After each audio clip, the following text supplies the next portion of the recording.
everyone, and welcome to our session today. So my name is Arwen Griffioen. I manage the machine learning org for Zendesk in Melbourne, Australia. You hopefully can't hear all the birds outside, but it's very early here, so the birds are all singing. My pronouns are she, her. I've been doing this for 6 years in industry now, and prior to that was completing my PhD in machine learning. So we're going to go through, what is it that actually defines a senior scientist in this area, beyond just, that they've been around for a long time.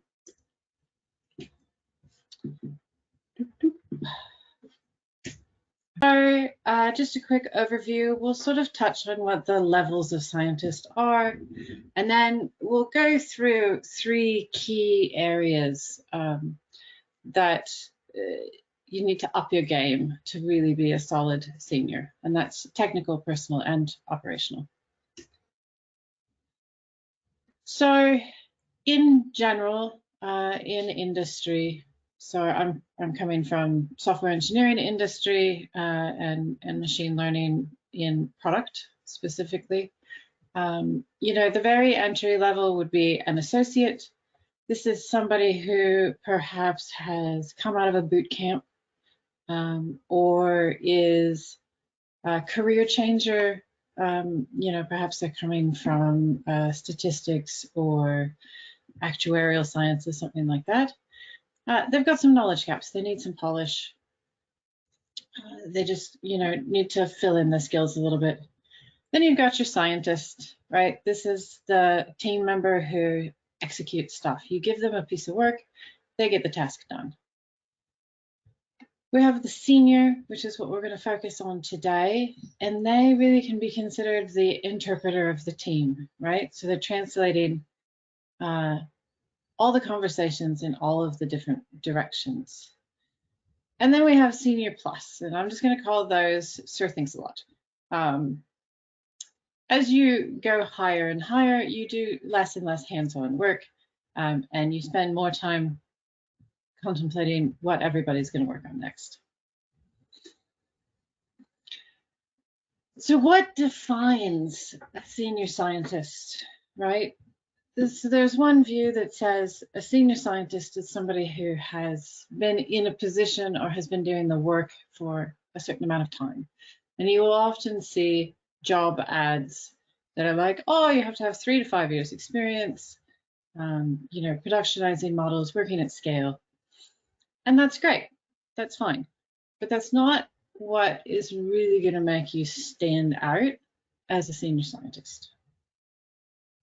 You are technically strong as a senior scientist. At this point, you have been working in the industry for a while. You write solid code, but more importantly, you write the code that's appropriate for the application that you're working on. So you're not over-engineering quick and dirty tests, right, or proof of concepts. But you're not under-engineering your model building pipelines that are going to be out supporting your work in production. You deliver on time. Now, we all know that, especially in more research-based roles, time is a little bit difficult, right? It's pretty hard to estimate correctly when are you going to be able to find the right model? When are you going to be able to solve the problem? When are you going to be able to bring value from machine learning into your problem space? It can be very fast, but it can also be extremely slow. The senior scientist takes all of that into consideration. You're able to reflect on your experience and what's happening in the ML world around you and come up with reasonable time estimates and then stick to them. Stuff happens, deadlines slip, so you can always go and communicate setbacks and negotiate those timelines.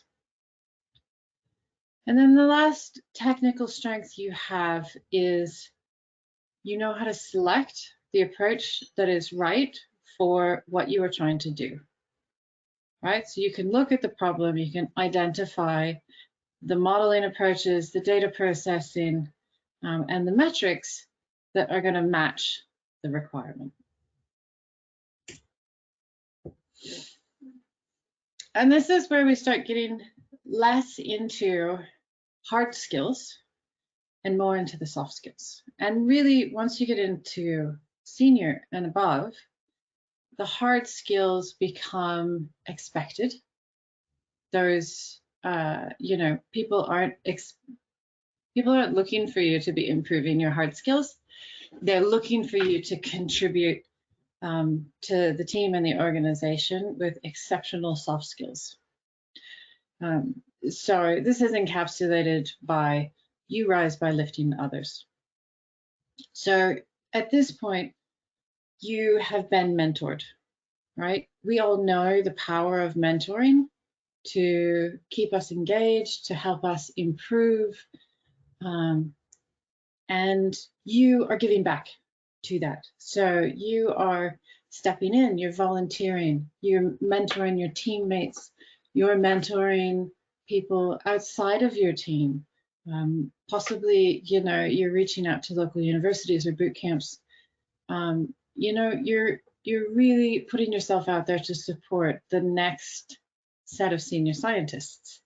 One of the things that really stuck with me when I first became a senior scientist was my boss telling me that a senior scientist's primary job is to make more senior scientists.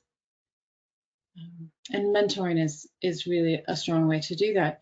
And you also know you're not perfect yet, so you seek out further mentoring for yourself and further improvement. You're able to self-reflect honestly. So one of the hardest things is to look at yourself and be very honest with yourself about where you're not quite meeting the mark, and also be very honest with yourself about where you are doing really well. Being willing to do the work on yourself, technically, in relationship building, in you know, all aspects of your work, and even in your personal life, this all comes back and makes you a stronger team member. And I think, personally, one of the most important personality traits, so to speak, of a senior is you've replaced your ego with empathy. So you're confident enough in yourself that you don't have to prove that you know everything. You are able to take a step back from conversations and support other members in putting forth their ideas and help them grow that. You actively solicit different viewpoints and don't have to be the center of the solution, right? And so the way you do this is it's not about you, it's about your team. And you go into that with empathy and awareness and create an environment of intellectual safety where ideas can be discussed without fear.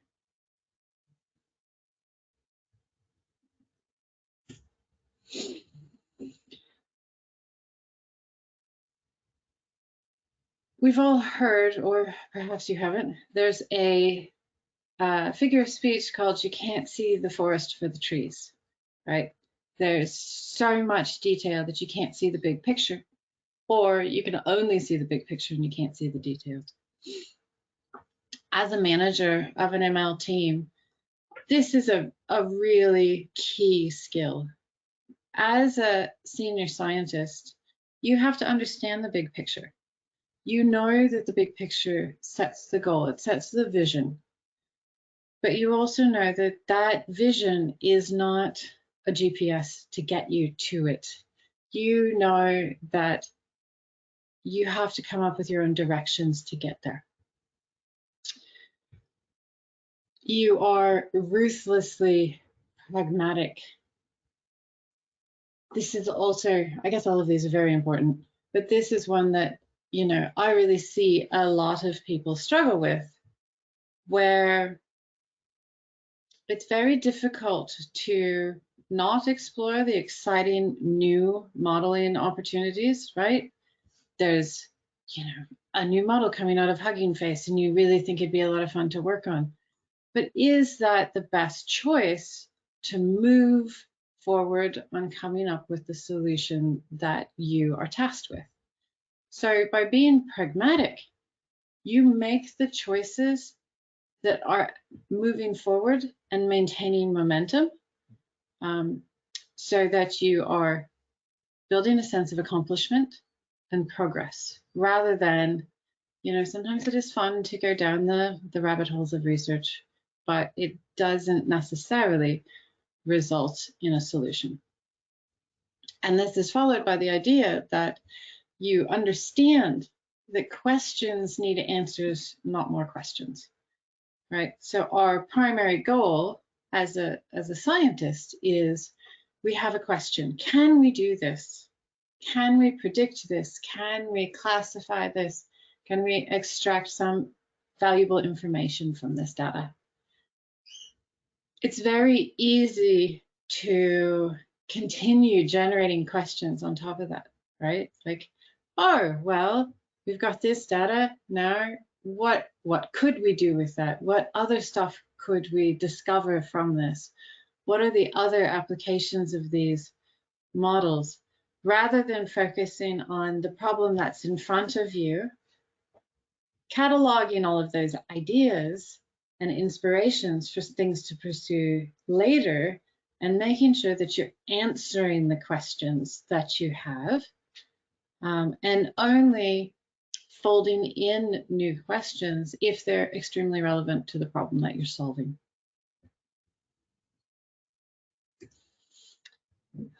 Now, when we look at this in action, what this comes down to is that you translate that story, you translate that big picture for everyone on the team, okay?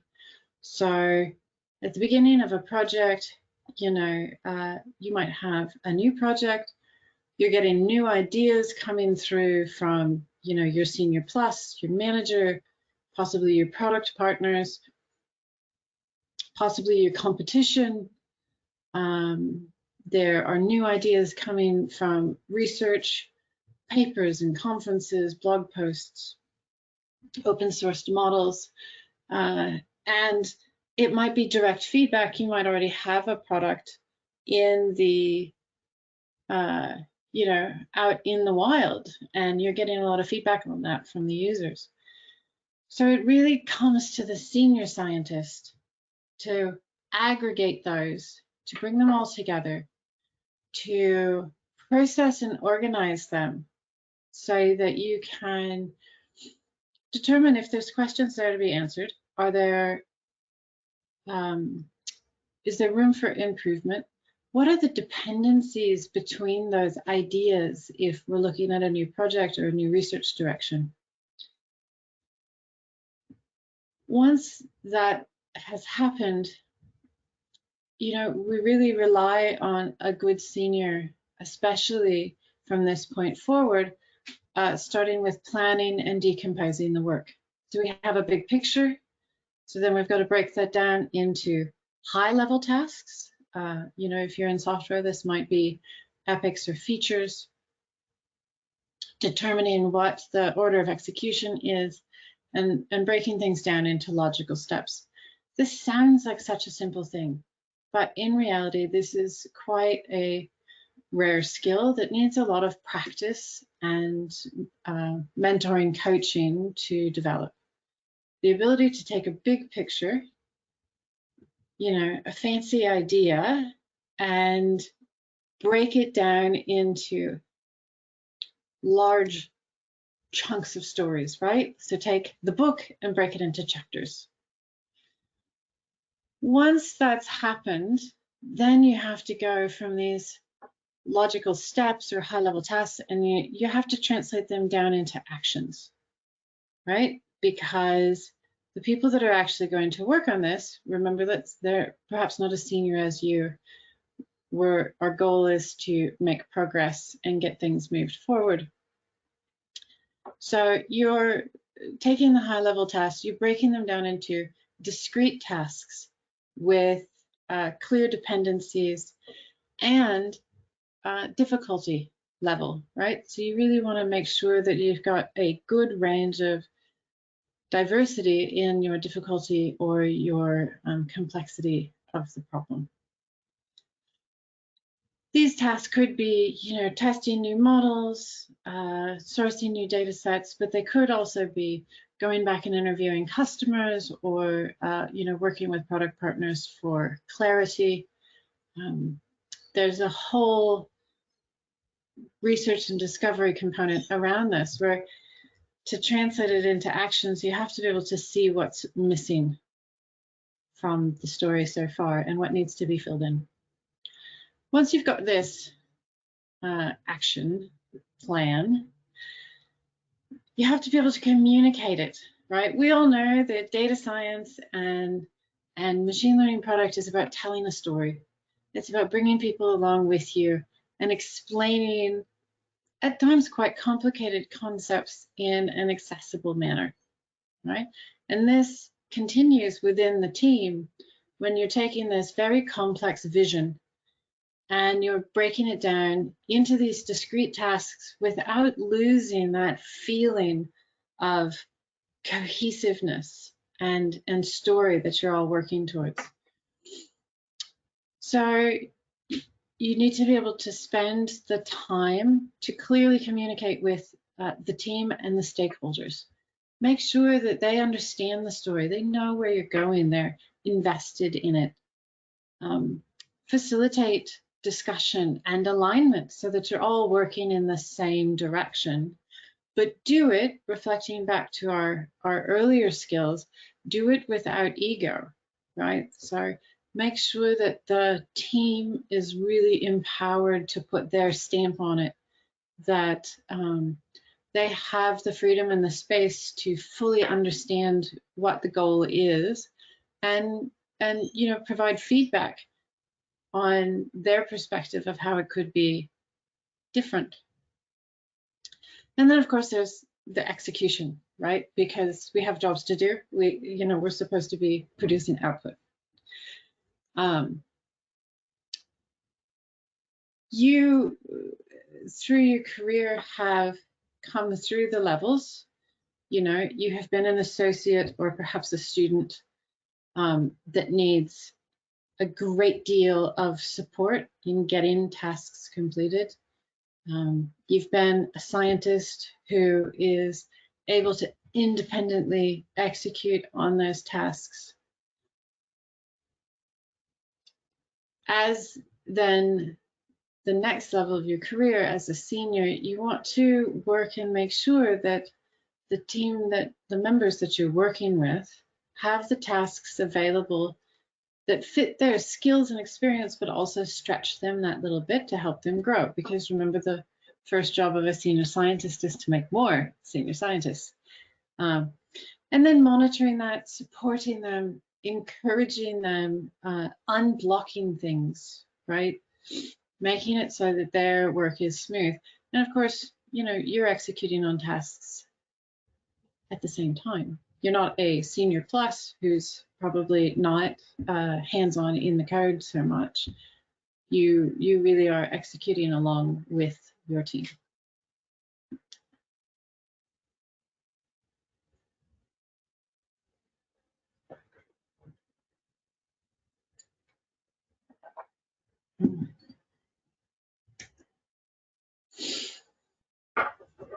I was trying to find a good quote for this.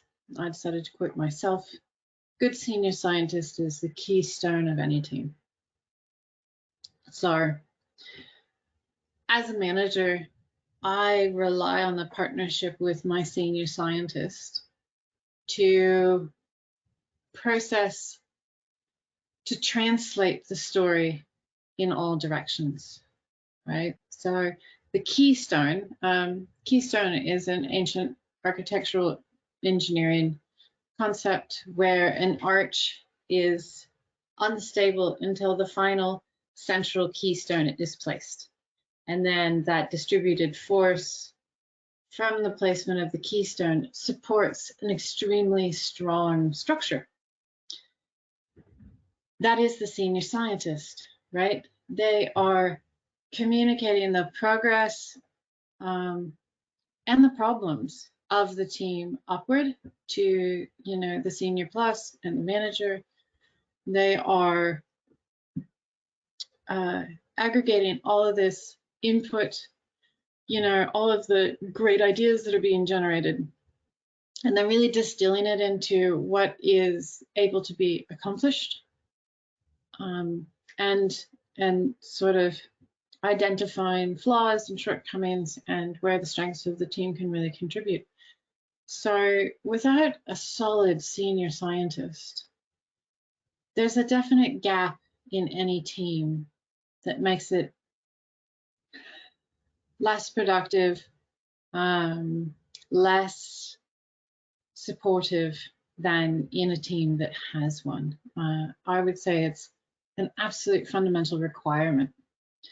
And anything that you can do to develop these skills, through your career as a scientist, you should start accumulating some of this practice, really focusing on this idea of mentoring and reflecting on yourself as the best way to raise yourself up to this level.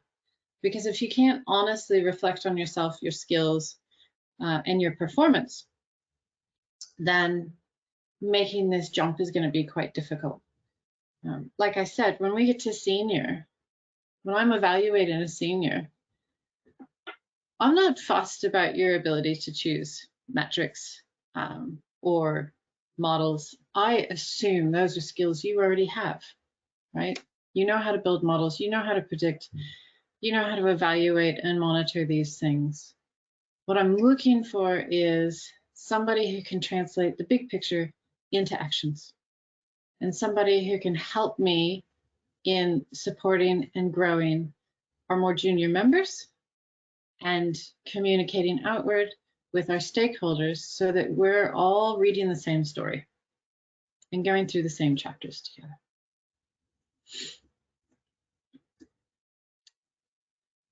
Thank you very much. I am hoping that people will have some questions and some discussion at this point, and would happily take any questions either here, I think, or in our channel.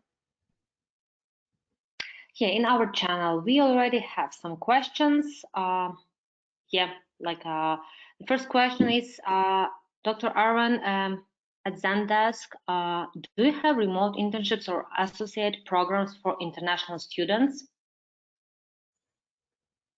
Yes. Well, we are a global organization. So Zendesk has offices all around the world. And the machine learning org specifically, we have offices in the US, Europe, and Australia. So we do internship programs once a year. We advertise them on our careers site. And they're usually 6 to 9 months. And it would be local to where you're at. You would require working rights in that region. Yeah, great. Thank you for answering this. The next question is, in your experience, are tools like Jira Agile well suited for managing and handling data science work? Are there any tools you would recommend for this? This is a tough one. So software engineering is very much focused on Jira and Agile, and we have struggled and changed through many years to try to work out how to fit that, and they can work. For a science project, I do recommend Jira, And what I would recommend is that you utilize sort of project or epic level cards for the story, right? And then when you're breaking it down into the discrete tasks and ordering, those are your cards, right? And then we have been doing sprints, and I've found it very, very helpful actually to have well-defined 2-week-long tasks. All right, we all know it's really, really easy to spend a lot of time sort of sorting out a model and how it's going to work. So it's really good to put those bounds where there's an expectation of what can be accomplished in 2 weeks, right, in one sprint, and then, you know, that it's done. So for example, you might be looking at a sentiment model, let's say. You need to build a sentiment product for chatbot.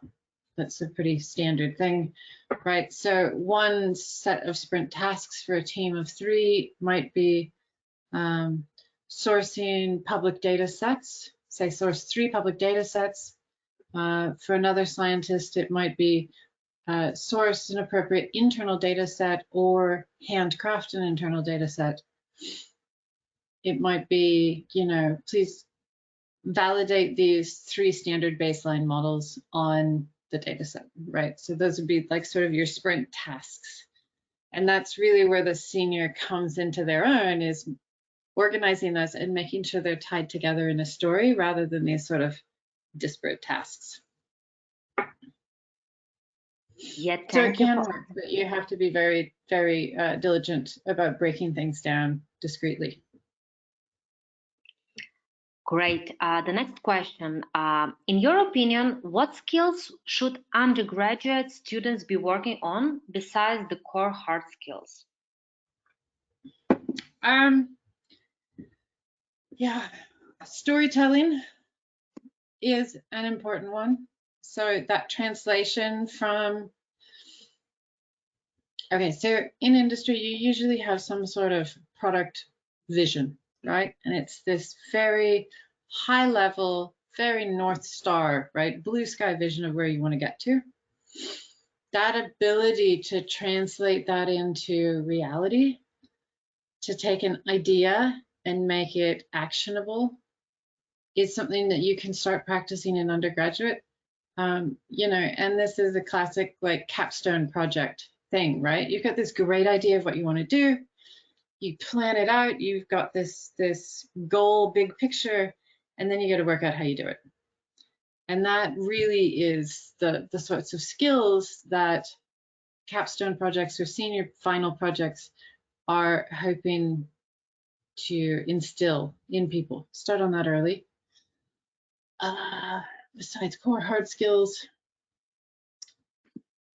yeah, look, anything that makes you a well-rounded individual is going to help, but also take advantage of any sort of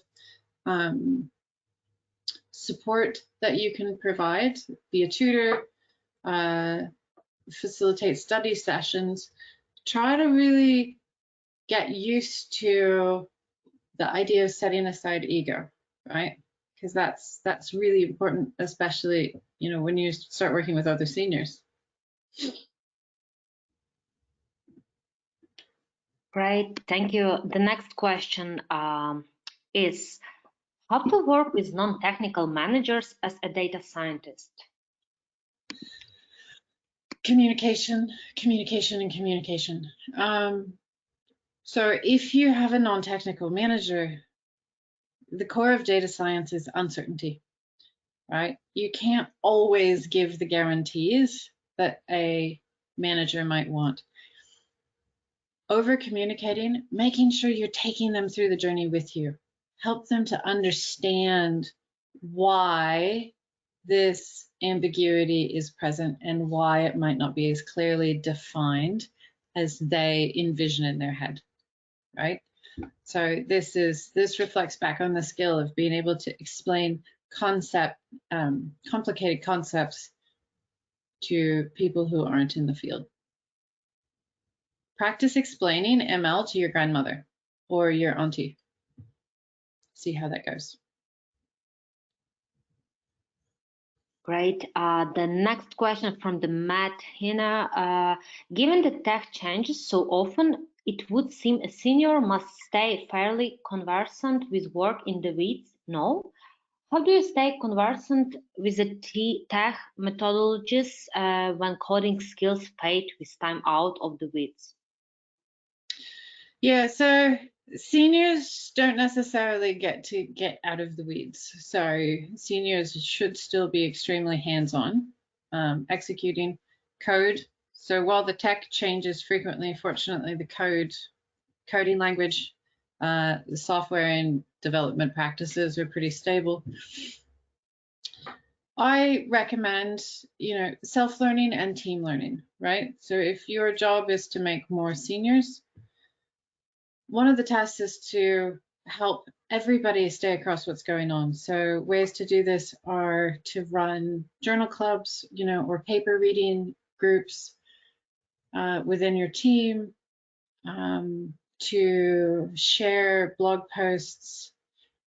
You don't need to keep track of every paper that's coming out in every research conference, but you do need to be paying enough attention to the area that you know what the broad areas of innovation and approaches are, so that when a problem comes up that fits some new area of research that's come out, you know about it, you can identify it, and then dig in to learn more about it.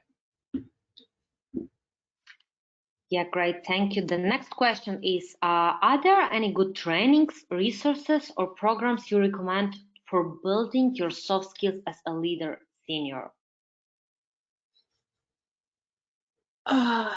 No, I don't know. Well, I mean, so attending these sorts of talks and conferences where you're getting both technical input, but also this sort of soft skill input. Depending on where you're working at or who your program is with, there are a lot of coaching programs for these, but they're usually run by companies as sort of internal development things. I would recommend, public speaking, going to meetups, organizing meetups, becoming an organizer for some of these things are helpful, and working with, I suppose, your advisor if you're in university, or your manager. Your manager really should be supporting and enabling you to get those trainings. Great. The next question, how do you keep your hard skills sharp? By working. Look, you got to read, you got to keep your eye on what's happening.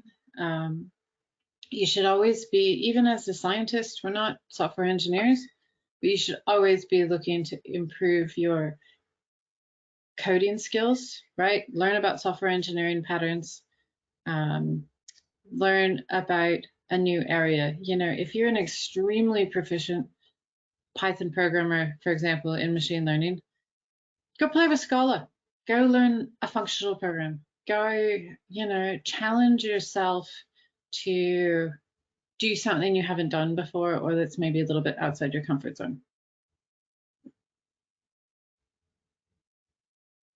Thank you. The next questions came up. As an early professional right now, how do I know to start applying for senior level positions? Thanks, Dr. Griffioen. So, for one, if you're looking to go outside of your current position for a senior level, I would say that you should have been talking to your manager now. Like, that should already be a plan once you have settled in. Proactively talk to your manager about, okay, what are the next steps for getting to senior? If that's not happening, and let's be honest, it's not every manager, not every job is going to be the forever job for you. if you're getting bored, if you're not feeling stretched, if you're frustrated by the amount of influence that you have in the team, then it's time to start looking and applying for other jobs. So don't let yourself cruise, because then all your skills are just going to go a bit floppy. Thank you. The next question. In an interview process, how do you determine that a data scientist is a senior level? Yeah, so when I'm interviewing, we do coding challenges, we do a live coding session. There's many aspects to it. So when it comes to things like coding challenges or live pairing sessions, I'm looking at, are they asking clarifying questions first? Are they thinking and planning about things before they dive into the code? You know, do they have the hard skills? Do they know the basic libraries in their language of choice and how they function? And it's really about how they think and how they communicate what they're thinking. So for a senior person, that will be a very clear process, right? They'll stop, they'll gather their thoughts, they will clarify anything that needs more information, and then, you know, they'll sort of talk through a high-level plan before they dive in and start executing. And then we ask a lot of behavioral questions and questions about, you know, building relationships within the workplace. And we're looking for the ability to self-reflect, the ability to share negative aspects of themselves where they've then looked back on that and gone, and this is how I've improved, right? You know, when they've made mistakes, that they're able to discuss that without embarrassment, quite honestly, and being like, oh yeah, I totally messed up this one time. And then if I was in that position again, this is how I would handle it differently, or this is how I correct it.